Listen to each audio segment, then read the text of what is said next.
Iya, iya. Assalamualaikum Silakan. warahmatullahi wabarakatuh. Selamat pagi, Bapak. Terima Waalaikumsalam kasih. warahmatullahi wabarakatuh. Terima kasih Ya, atas Mas waktu yang Pagi. diberikan. Di sini saya Ya, mau mewawancarai Bapak terkait permasalahan yang terjadi di tempat saya mengajar. Karena Bapak adalah kepala sekolah-sekolah penggerak yang ada di Pulau Bawean. Langsung saja untuk pertanyaannya nih, Bapak. ya, silakan. Oke, pertanyaan yang pertama yakni setelah saya melakukan identifikasi, saya menemukan beberapa masalah yang terjadi di sekolah. Yang pertama adalah rendahnya hasil belajar siswa pada pembelajaran matematika, materi FTP dan KPK. Menurut Bapak, faktor apa saja yang mempengaruhi hasil belajar siswa?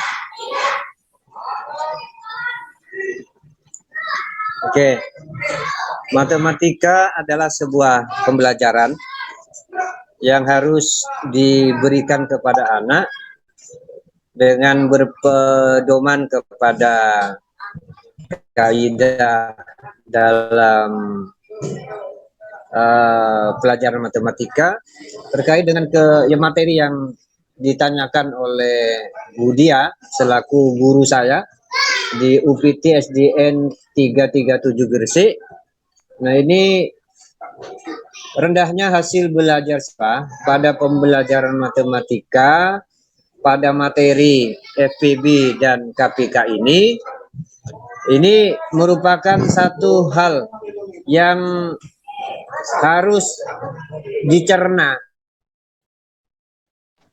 gitu. Saya rasa dari faktor ini maka yang paling menentukan adalah nomor satu adalah kesiapan guru di dalam pembelajaran. Yang kedua, kesiapan juga faktor dari siswanya sendiri, pemahaman terhadap perkalian, penjumlahan, pengurangan, dan pembagian. Kalau kita bicara pada materi FPB dan KPK. Nah, maka di sini perlunya guru nantinya bahwa bagaimana faktor-faktor yang mempengaruhi terhadap kondisi anak. Barangkali di dalam kegiatan pembelajaran ini masih terdapat ada anak-anak yang memang belum memfokuskan kepada proses pembelajarannya itu, sehingga yang kedua bisa terjadi manakala materi yang disampaikan itu masih belum dipahami dari dasar sebelumnya. Contoh, kalau FPB KPK, maka harusnya anak itu bisa mengoptimalkan dengan pembelajaran pada penjumlahan berulang. Maka salah satu itulah yang bisa mempengaruhi oleh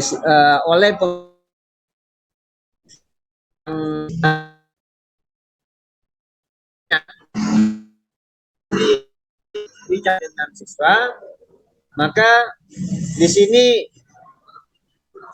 guru masih butuh lagi memperhatikan karena FPB KPK manakala guru memberikan pembelajaran hanya dengan cara ceramah saja, maka metodenya itu harus juga diperhatikan sehingga dengan metode ini guru bisa memberikan pembelajaran lebih menarik, lebih simpatik anak. Nah, dengan menarik dan anak bisa simpatik, Pak Insya Allah anak sendiri yang belajar itu semangatnya tinggi.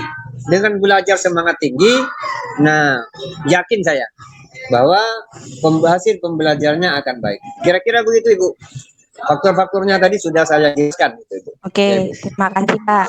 Lanjutkan permasalahan yang kedua, yakni motivasi belajar siswa yang rendah. Menurut Bapak, faktor-faktor apa saja yang berpengaruh pada motivasi belajar siswa? Kemudian, solusi apa yang dapat guru lakukan untuk mengatasi rendahnya motivasi belajar siswa tersebut?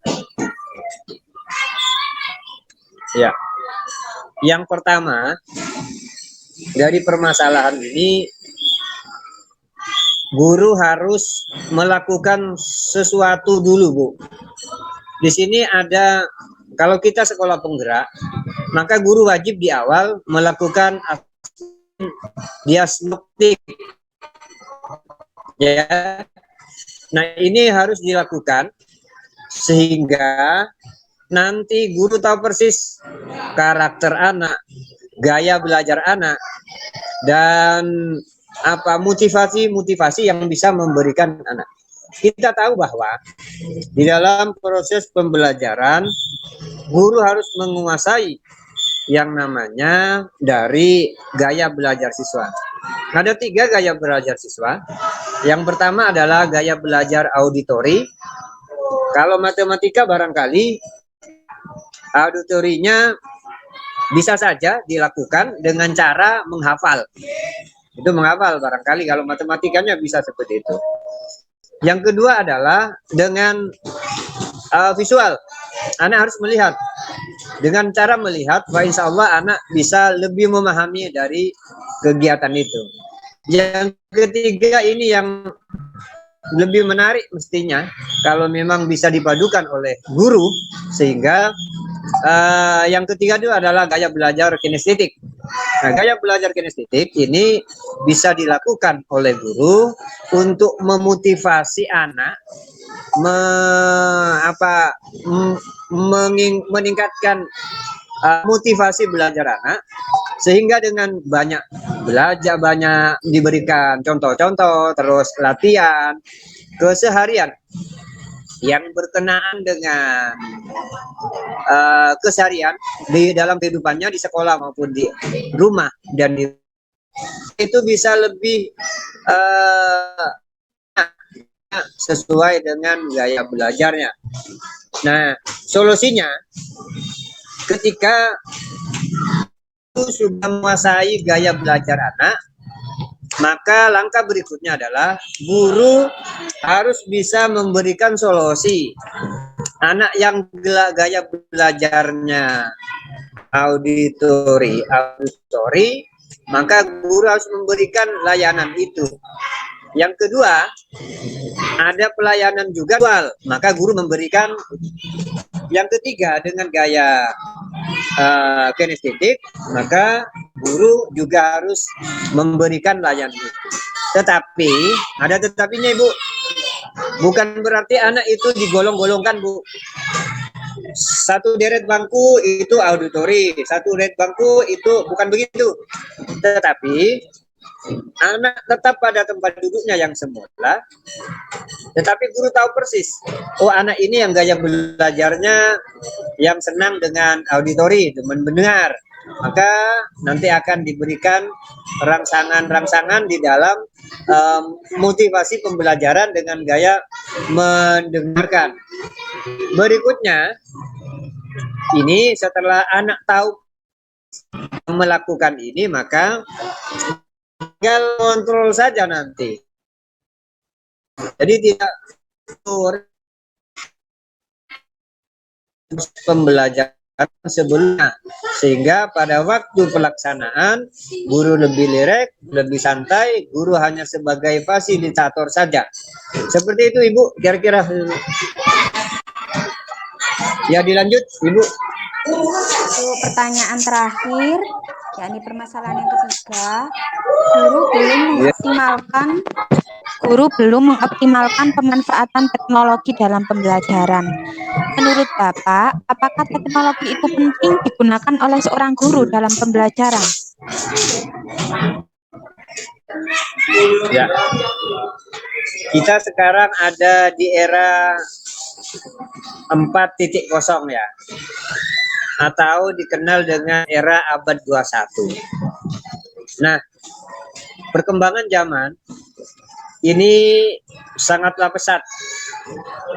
Perkembangan teknologi di dalam dunia pendidikan juga sangat pesat. Nah, dalam hal ini, kalau dikaitkan dengan teknologi, apa dan bagaimana, dan selanjutnya pengoptimalnya itu bagaimana juga, maka teknologi informasi atau IT itu sangat penting dikuasai oleh guru dan sangat penting untuk diberikan pada siswa karena anak kita itu beda dengan zaman saya dulu. Kalau zaman saya dulu, Ibu, saya kan kalau sekarang usianya sudah 55. Barangkali mainannya saya dulu itu masih tanah liat apa begitu. Itu saya dulu. Tetapi sekarang tidak bisa. Anak disuruh main apa yang sama dengan kita itu tidak bisa.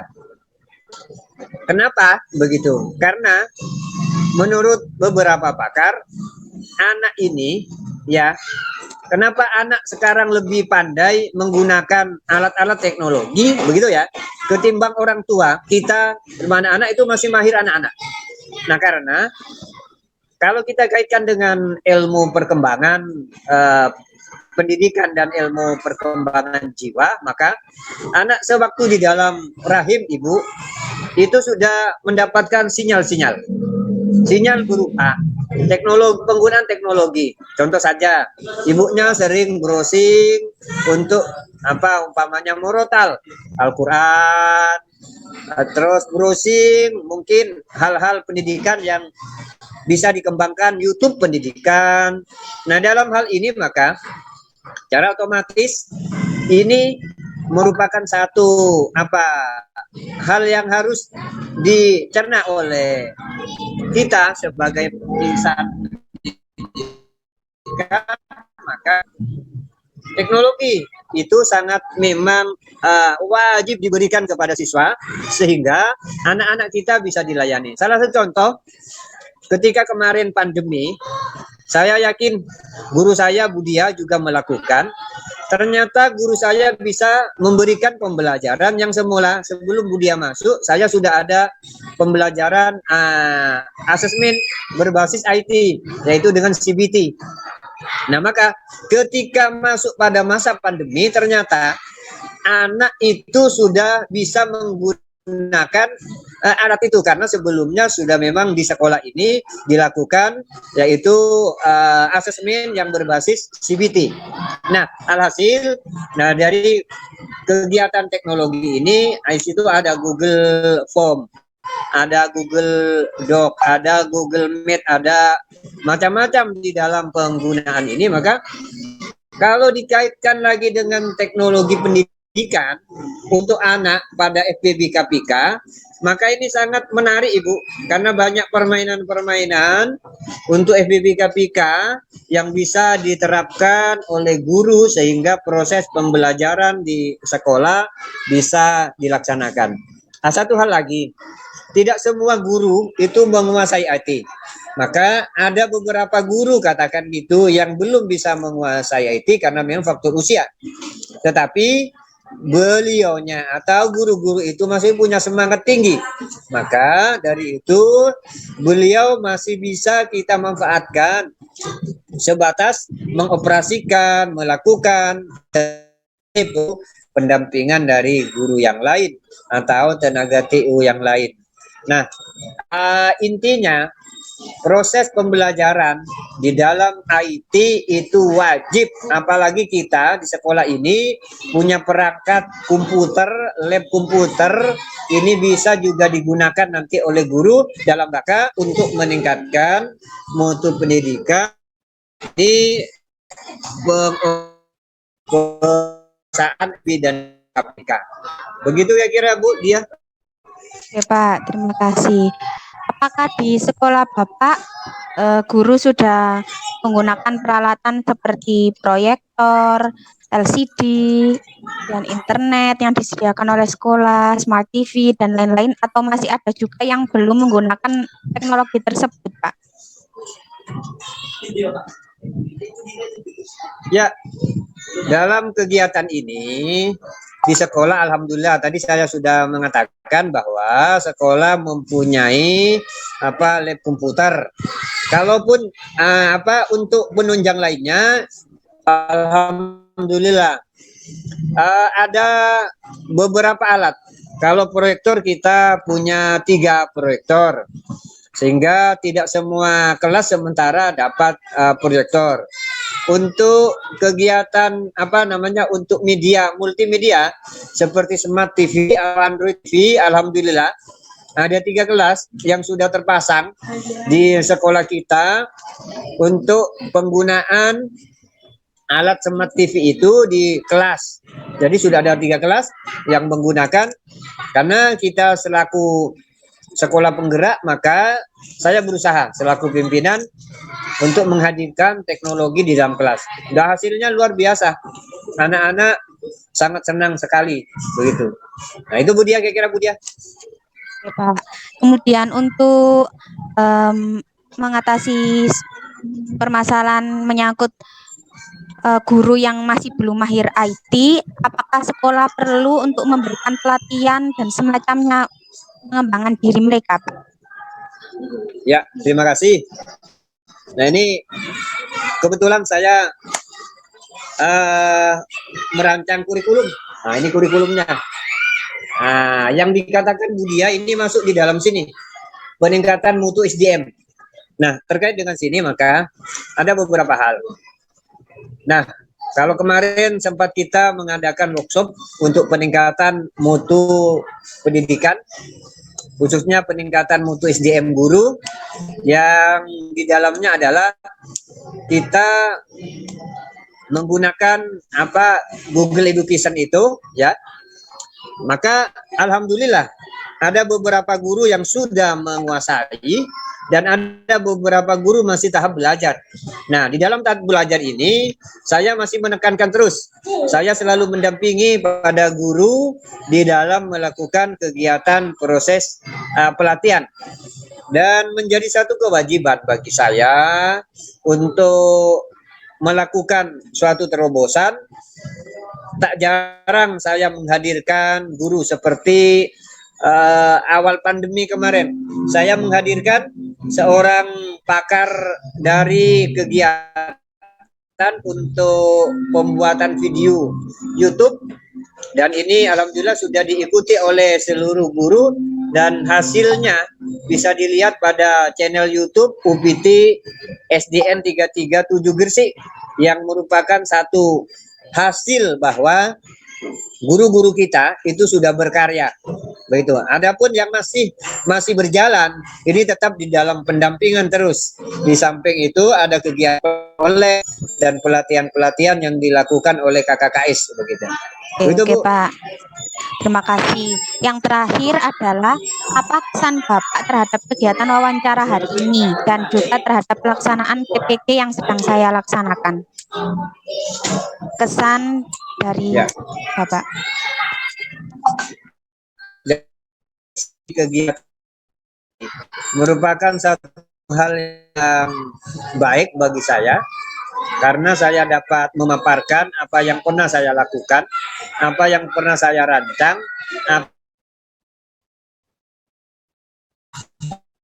ini merupakan satu hal kesinambungan yang saya lakukan, karena adanya merupakan satu tindak lanjut dari juga peningkatan kualitas mutu guru. Bukankah PP itu merupakan satu tingkatan untuk mensejahterakan guru saya? Manakala nanti sampean lolos dari PPG ini, saya berdoa mudah-mudahan lolos, amin, Allahumma amin. Maka pasti nomor 1, sampean akan merasa bahwa lolosnya itu karena memang kualitas ianya baik, kualitas sampean baik. Yang kedua, dengan lolosnya itu, insya Allah nanti sampean akan mendapatkan fasilitas berupa tunjangan yang diberikan pada oleh pemerintah kepada sampean. Yang di dalamnya, cuma diingat dulu Bu, yang di dalamnya ada juga dana pengembangan sampean, maka itu harus juga disisikan untuk pengembangan diri. Nah, dari sini PPG ini, pendidikan profesi guru ini, maka program profesi guru ini mudah-mudahan dengan sampean ikut ini bisa mendapatkan ilmu lagi yang lebih matang lagi, sehingga bisa diimplementasikan di sekolah karena sekolah penggerak tahun ini tahun kedua, maka kelas 1, 2, 4, dan 5 ini sudah merupakan program sekolah penggerak dengan kurikulum merdekanya. Pak, insya Allah Bu Dia, manakala lolos dari PPG nanti, tapi semangat Bu, mudah-mudahan lolos Bu. Begitu Amin, saja Bu amin. Dia. Oke, terima kasih Pak untuk informasinya dan terima kasih atas ilmu yang diberikan serta pengalaman yang diberikan kepada saya. Saya akhiri wawancara hari ini. Terima kasih. Wassalamualaikum warahmatullahi wabarakatuh. Ya, Waalaikumsalam warahmatullahi wabarakatuh.